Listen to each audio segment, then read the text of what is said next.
60 Minutes, Rewind. This is one of those stories which, if Hollywood were producing it, the headline would read, "Millionaire with Heart of Gold offers hope to ghetto kids." You know, something really schmaltzy like that. Well, this isn't Hollywood. This is 60 Minutes.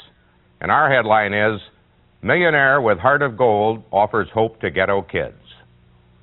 It's 7:30 in the morning, and already Eugene Lang, who likes getting an early start, is on his way to work. Lang lives on Fifth Avenue in Manhattan, but he got there the hard way. He grew up poor, washed dishes in a restaurant to help support his parents during the Depression. Today, age 67, Eugene Lang is a rich industrialist, founder of the Refac Technology Development Corporation, a self-described penny pincher who rides buses rather than squander his money on cabs and limousines.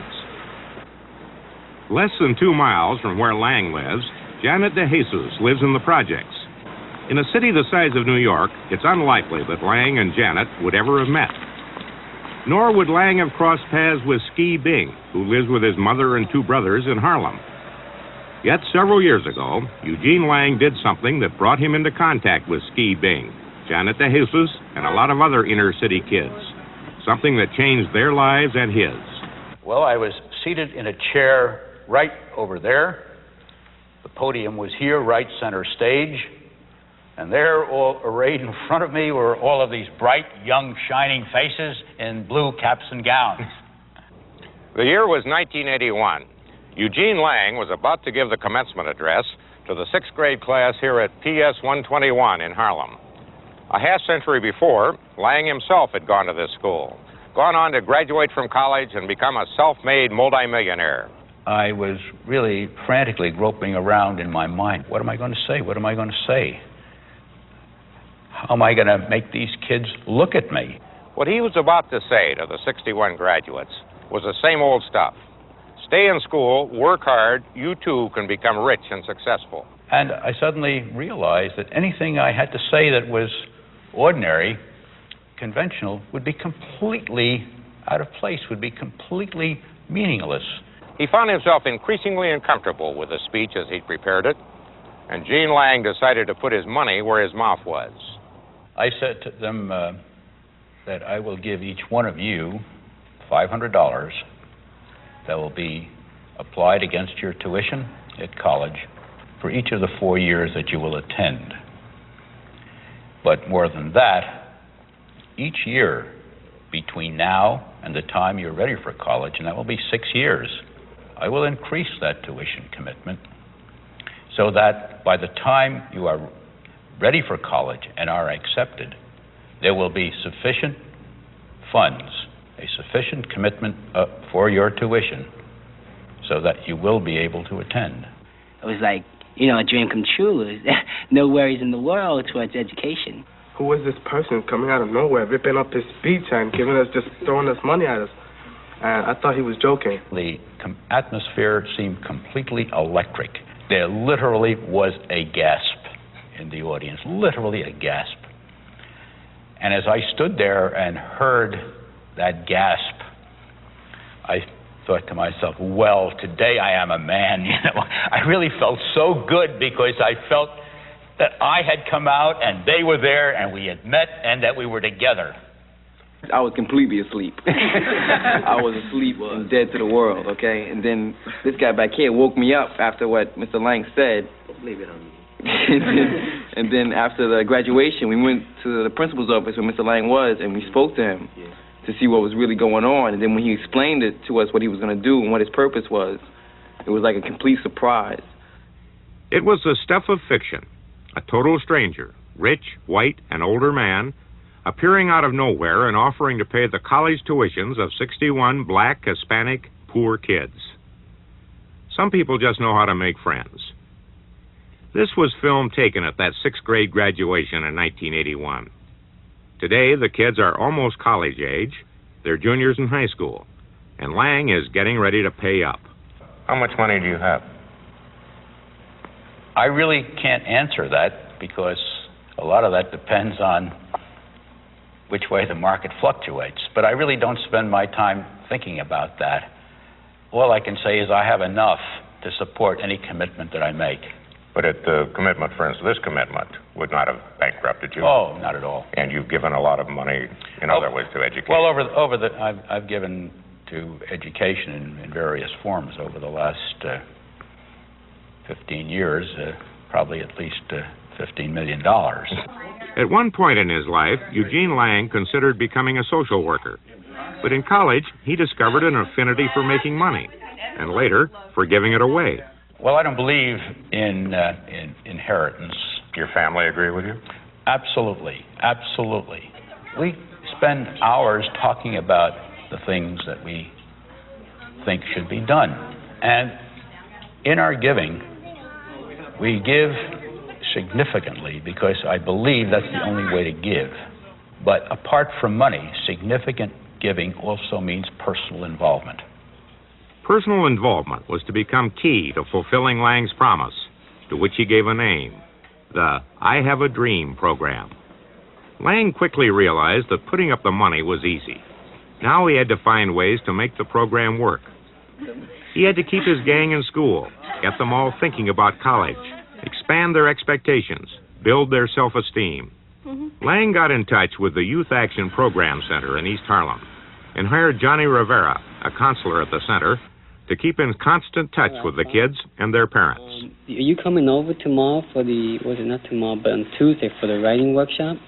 The exercise tonight has to do with verb consistency. Lang established a writing workshop and arranged free tutoring for college aptitude tests, the kinds of enrichment inner-city public schools often fail to provide.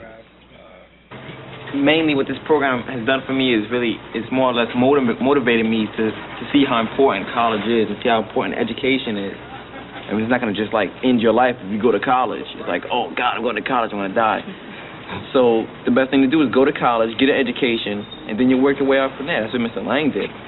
Going downtown to see a successful businessman on Saturday morning, does that make you feel that you've broken out of your world and maybe into a little different world? Well, it sort of gives you an idea that you know how to differentiate between your world, which is, East Harlem, and up there 42nd Street. It's like a whole different state of mind when you go up there to see Mr. Lang. It's like you're like a higher up, and when you're down here, you're just like everybody else. You ask Ski Bing, Janet DeJesus, or any of the other kids what Eugene Lang is paying them, and they'll tell you that college tuition is the least of it. After all, there are scholarships and schools that don't charge much tuition. Lang is paying attention. That's the most important thing. He's taking an interest in their lives, providing inspiration, supporting their dreams. Well, my dream is to win a Nobel Prize in science. Electronics technician. I want to become an architect, right? Well, actually, I have two dreams. One is to become an executive secretary, and one is to become a professional dancer. My dream is to be a computer programmer and systems analyst. My dream is to be a successful entrepreneur. Where'd you learn that one? Well, my dream is to work with the physically handicapped. I don't know. I guess I want to be rich. Are they good kids? You like them? Oh, I love them. I mean, I look at them now all of them, as an extension of my family. When they come in and see me, I just delight in seeing them.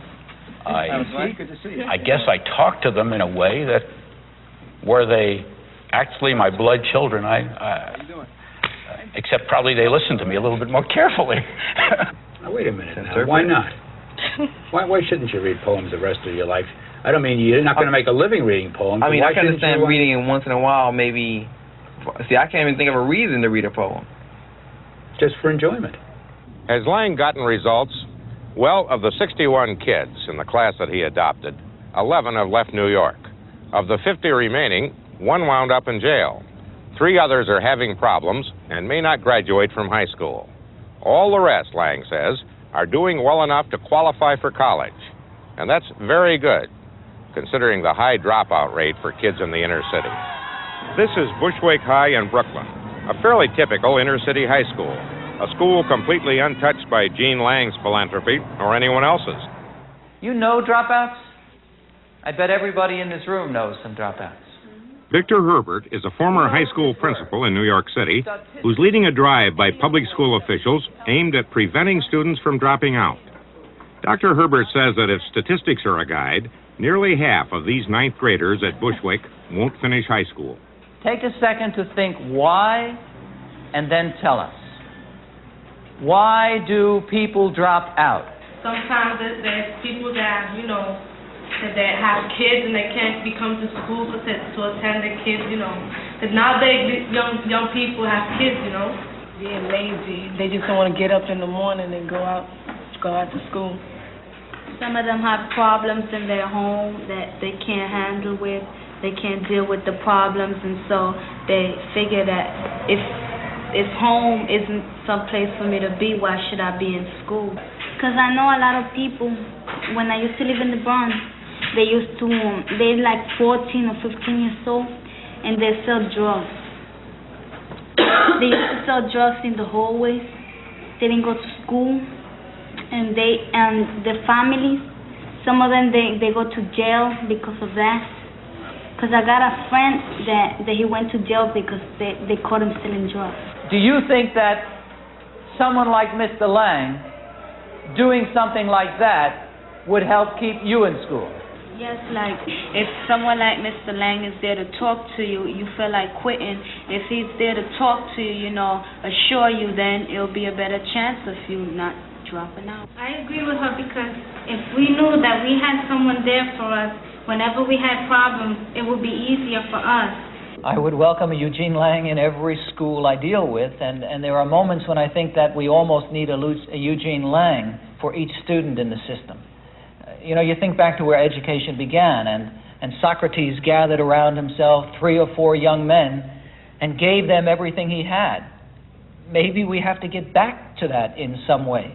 He talks about this spreading from 1 millionaire to 100 millionaires or 1,000 millionaires, and each of them influencing a number of students. He said it can be thousands and thousands of students. What does that do for the millions and millions? Yeah, unfortunately, I think the millionaires will run out before the potential dropouts will run out. It's like the lifeguard jumping in the water, deciding which 1 out of 10 he's going to pull in. We have to find a way to keep people out of dangerous water. What about you? You didn't graduate, did you? No, I didn't. Okay, what are you doing now? Who, me? Yep. Hanging out in the streets. If most of these teenagers had the opportunity that we had, I think most of them would be in school right now. They like you? I'd like to think so, but you never can be sure. But I can't stop and worry about that. It's not like we're privileged just to know him. It's that he has given us the privilege of knowing what he knows, his knowledge, which we can use to benefit us. I'm just happy to live in the illusion that I mean something to them, because I know that they mean a great deal to me. And somehow or other, I think the chemistry of caring tends to be a reciprocal. You give it, you get it. That may be the most important commencement speech ever made to a grade school. I'd like to think so. If it turns out to be that way, I can honestly say this life will have been worth living.